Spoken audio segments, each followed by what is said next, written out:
Salut à tous, bienvenue au Necker AFN Training Center et on a avec nous Joe Chukula, fondateur et directeur sportif du RM Club by AFN. Et aujourd'hui nous avons le Decathlon Kids Cup 2026, deuxième édition. Superbe journée, de très belles équipes.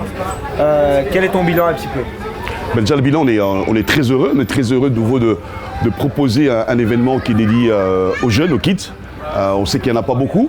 Donc pour nous, ça a été, donc cette deuxième édition, c'est un peu le prolongement de la première qui a déjà été exceptionnelle.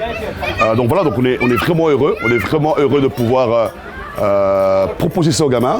Je pense que tu as fait un peu les tours de terrain, tu as vu des sourires, tu as vu des matchs, tu as vu des actions, tu as vu des choses qui sont belles. Et il y a des légendes qui peuvent se créer sur ce genre de tournoi-là. Donc on est vraiment heureux de cette deuxième édition qui est simplement ces phases de qualificatifs. Donc il y a les grandes finales qui vont être là le 13 et le 14 juin et qui à mon avis va être le grand événement du football pour les tout petits. En tout cas, c'est génial d'avoir pensé à un tournoi pour les gamins en marge de la Coupe du Monde. Donc ça continue en parallèle. Oui, voilà, on sait que de toute façon, c'est très simple. Quand il y a un grand événement sportif, que ce soit la Coupe du Monde de football, la Coupe du Monde de rugby, on sait qu'il y a un engouement derrière, on sait qu'il y a des passions qui naissent à ce moment-là. Mais nous, à la Decathlon, on sait que quand on a annoncé les dates de la deuxième édition, on a vu beaucoup d'enfants qui attendaient ce tournoi-là. Et voilà, je pense qu'il y en a certains qui n'ont pas dormi parce qu'ils voulaient absolument être présents dedans. Après, effectivement, il y a la Coupe du Monde, donc tant mieux. Mais on sait de toute façon que la Coupe du Monde éveille des passions, des nouvelles envies. Et avec la Decathlon Kids Cup, on sait que ça va être ça aussi. Tu en profites aussi parce que, pourquoi Decathlon? Parce que c'est quand même un partenaire aujourd'hui qui est à fond dans le sport pour tous. Donc on remercie déjà leur accompagnement parce que pour nous c'était important d'avoir une figure du sport. Et Decathlon fait partie de cette figure du sport. D'ailleurs c'est tout simple, Decathlon à fond la forme, Decathlon le sport pour tous. Donc voilà, donc on a essayé de répondre à ça et on est vraiment très heureux de cette deuxième édition. Tu parles de star de la Coupe du Monde, mais il y a ici une star aujourd'hui. C'est le parrain de ce tournoi, c'est Guillaume Waro, ancien attaquant du PSG, de l'équipe de France. Et c'est vraiment une grande chance de pouvoir l'avoir dans ce tournoi. Mais pourquoi lui justement? Je commencerai un peu comme la chanson du PSG. Après tant d'années, enfin on l'a eu. On l'avait déjà eu sur un match de légende. Guillaume, il représente un peu... D'abord, c'est un garçon qui vient des îles. Qui aurait cru qu'il aurait pu faire une carrière comme il a fait, surtout pour des enfants qui sont dans des coins un peu retranchés du monde où il n'y a peut-être pas nécessairement une visibilité.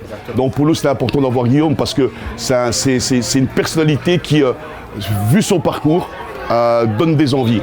Et après, moi, pour le connaître personnellement, c'est un garçon charmant, c'est un garçon qui adore le football et qui est aussi dans la transmission. Je sais qu'il est en train de faire un projet aussi caritatif sur pas mal d'événements. Voilà, dans l'histoire aussi. Et donc voilà, donc c'était important pour nous de l'avoir et on est vraiment très heureux de l'avoir. Il était déjà là hier pour accueillir les enfants de l'académie et là il va passer un moment avec tous ces jeunes-là. Ce genre de tournoi-là, il a fait. Il est dit très bien dans le teaser qu'on a mis en place. Donc voilà, donc il va partager sa joie et peut-être pas son expérience, mais en tout cas simplement dire c'est possible. Voilà. Merci beaucoup Joe. Merci à toi. Bonjour Guillaume. Bonjour. Comment se passe le séjour mauricien? Très bien. Ça fait du bien après une saison, même si je ne suis plus joueur, j'ai quand même donné sur les terrains avec mon nouveau rôle de consultant, donc ça fait du bien de couper.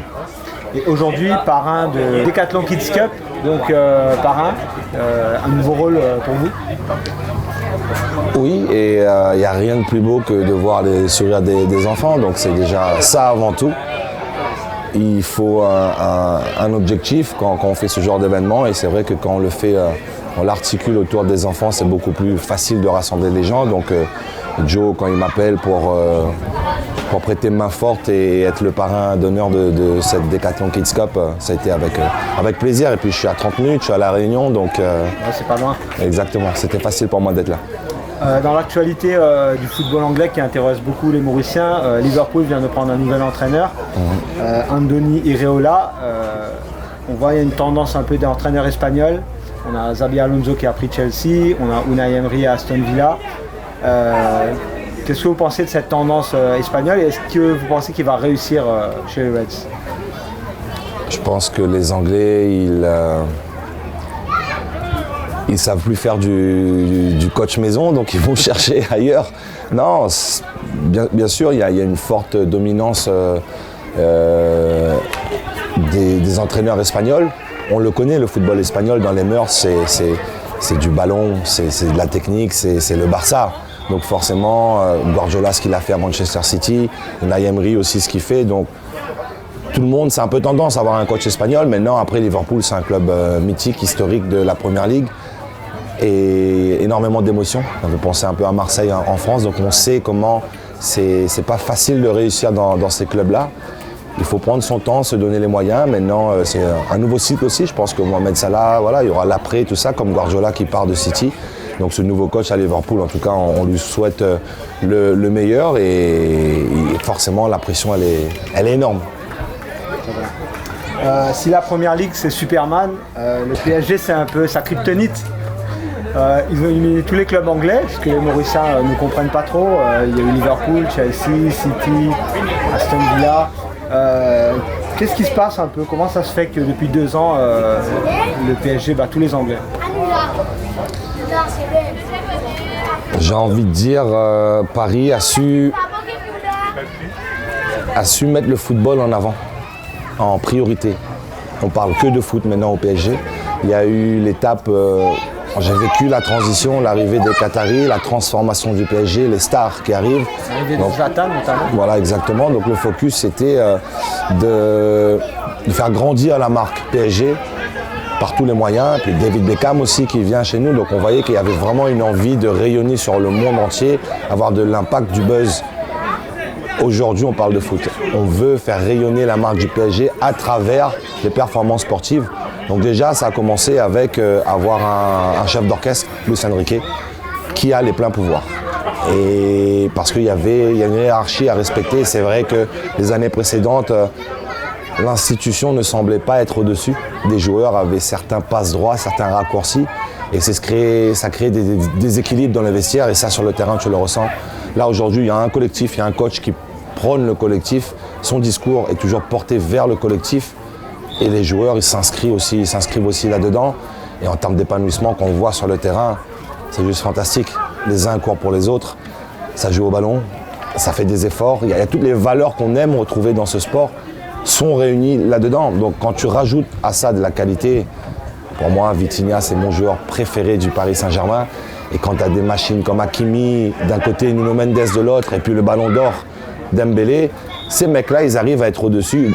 Ousmane Dembélé, il a le ballon d'or parce que le collectif lui permet d'être bon. Donc j'ai envie de dire, ils ont trouvé la formule parfaite, c'est qu'ils ont basé leur vision sur la stabilité déjà. Et c'est ce qu'on a de moins en moins dans ce nouveau football. Et tant que Paris gardera cette vision-là avec une ossature et une direction, une vision claire, je pense qu'ils seront toujours pas trop loin du titre de champion. Et le back-to-back, c'est fait. Maintenant, on verra ce qu'ils vont trouver pour le triplé la saison prochaine. Guillaume, vous êtes consultant pour Ligue 1+ en France et en Suisse pour la Ligue des Champions. Mais il y a un grand événement qui approche, c'est la Coupe du Monde. Quels sont vos favoris pour ce mondial? Quand on voit le potentiel offensif de l'équipe de France, on est obligé de mettre l'équipe de France en tant que favori numéro 1. Mais le 1 bis pour moi, c'est le Portugal, forcément. Ils ont pas mal de champions d'Europe aussi. Donc ils vont arriver avec un Cristiano Ronaldo qui, quoi qu'on dise, sera toujours en mode compétiteur. Il va toujours vouloir bien faire. Donc pour moi, le Portugal est quand même un des favoris, si ce n'est le favori, parce qu'ils ont un collectif pour moi beaucoup plus rodé que l'équipe de France. Maintenant, l'équipe de France, voilà, avec les joueurs qu'ils ont, on sait que sur une action, sur un geste, sur l'instinct, ils peuvent faire basculer un match. Et donc France-Portugal. Merci beaucoup. Merci.